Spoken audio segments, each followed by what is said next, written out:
Pagbasa mula sa aklat ni Propeta Jeremias. Inutusan ni Yahweh si Jeremias na ipaalam sa bayan ang kanyang kalungkutan at sabihin, "Araw-gabi, hindi na ako titigil ng pag-iyak sapagkat malalim ang sugat ng aking bayan. Sila'y lubhang nasaktan. Kapag lumabas ako sa kabukiran, nakikita ko ang mga nasawi sa digmaan. Kapag ako'y pumunta sa mga bayan, naroon naman ang mga taong namamatay sa gutom. Patuloy sa kanilang gawain ang mga propeta at mga pari, subalit hindi nila alam kung ano ang kanilang ginagawa. Yahweh, lubusan mo na bang itinakwil ang Huda? Kinapuotan mo na ba ang mga taga-Siyon? Bakit ganito kalubha ang parusa mo sa amin? Parang wala na kaming pag-asang gumaling. Naghanap kami ng kapayapaan, ngunit nabigo kami. Umasa kaming gagaling, ngunit sa halip, takot ang dumating.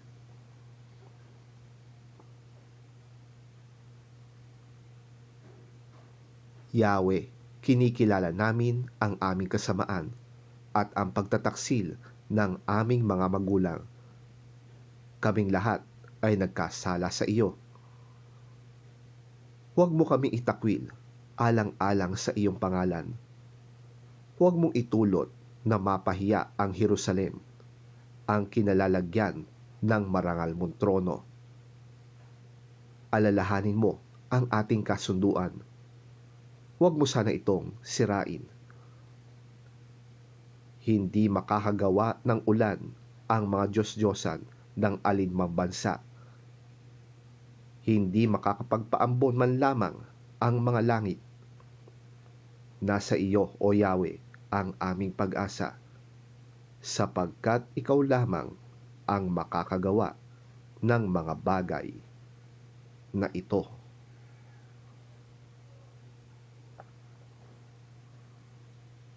Ang salita ng Diyos. Salamat sa Diyos.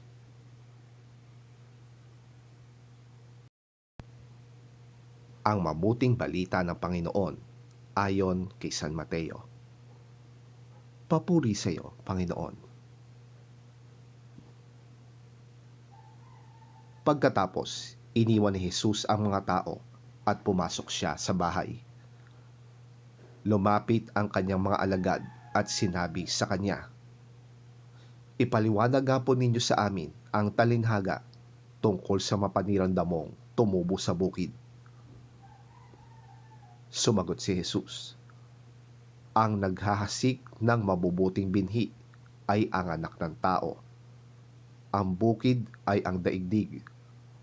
Ang mabuting binhi ay ang mga taong kabilang sa kaharian.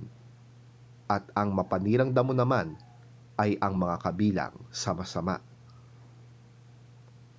Ang kaaway na naghasik ng damo ay walang iba kundi ang diablo.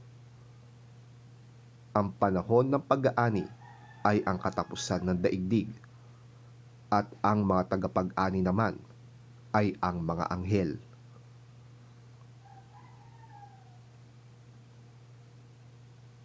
Kung paanong ang mga damo ay tinitipon at sinusunog, ganoon din ang mangyayari sa katapusan ng daigdig. Ipag-uutos ng anak ng tao sa kanyang mga anghel na tipunin nila mula sa kanyang kaharian ang lahat ng nagiging sanhi ng pagkakasala at ang lahat ng gumagawa ng masama. Ihahagis nila ang mga ito sa lumalagablab na pugon, at doon ay mananangis sila at magngangalit ang kanilang mga ngipin. Ngunit ang mga gumagawa ng matuwid ay magliliwanag na parang araw sa kaharian ng kanilang Ama. Makinig ang may pandinig.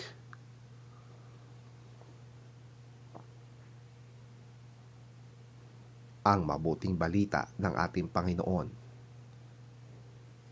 Pinupuri ka namin, Panginoong Hesukristo.